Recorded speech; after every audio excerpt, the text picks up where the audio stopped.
Let's go back to segments. So you may remember when we went to send our campaigns, we can choose if we want it to go to everyone or to a custom segment.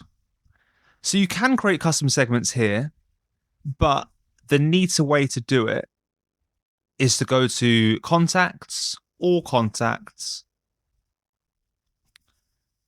Then we can click on filter, and then we can filter by. So you can filter by literally everything.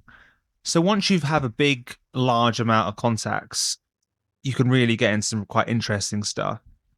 So you can filter by if someone's used a certain coupon, how much money they've spent, like lifetime value, what offers they purchased, what products they bought, etc.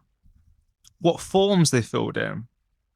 So for a form at the moment, for a segment at the moment, let's do forms, because that is something we have in this account.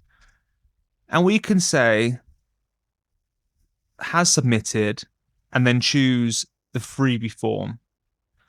So then this will say if anyone has filled out this freebie form and they've got the guide, that means then that might be quite a useful segment for us later on. So we can click on apply filters. So these two contacts, so everyone in this account has filled out that form, which is great. So what we can do when you've got a segment you're happy with and you think it'd be useful going forward, we can click on save segment.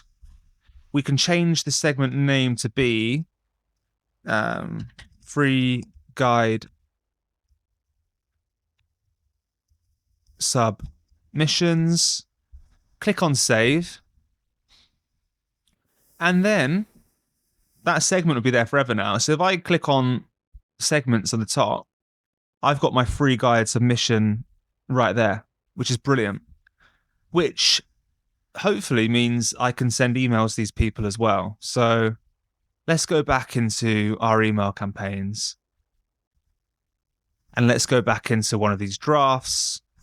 So campaign October newsletter. If you wanted to send a campaign saying to the people who've got the guide, you might want to do a follow-up.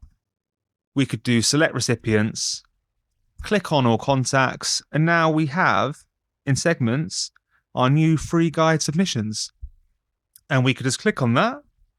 It will then update the amount of contacts that you have in there, just to make sure, check the numbers look correct first before you send. And it will even then remind you about what segment you have got here. So it tells you they've submitted these forms, freebie, and then you can, when you're happy, you can save and continue. I'm not sure why it's taken so long to calculate 2 subscribers. Hopefully yours will be quicker. There we go. Email broadcast will be sent to 2 subscribers matching these filters. And then you go to save and continue. And if you want to make more segments, we just go back to all contacts.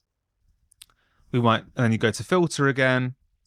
And you might want to do, later on, contacts who have bought a certain offer only. Contacts who haven't bought a certain offer, more importantly, if you want to try and sell this to them and you want to give them a really good deal, but you don't want to give it to, don't want anyone who's already bought it to see it. So play around with some of these segments you can create. They're really easy. The same thing applies for all of them. So I do lifetime market value. You can say if it's greater than, less than a certain amount. If it's offers, you could say, it's blank because I don't have any offers, but you can say, have they bought this? Have they not? And then we just want to save every time, just save the segment, and then we can use it for our campaigns.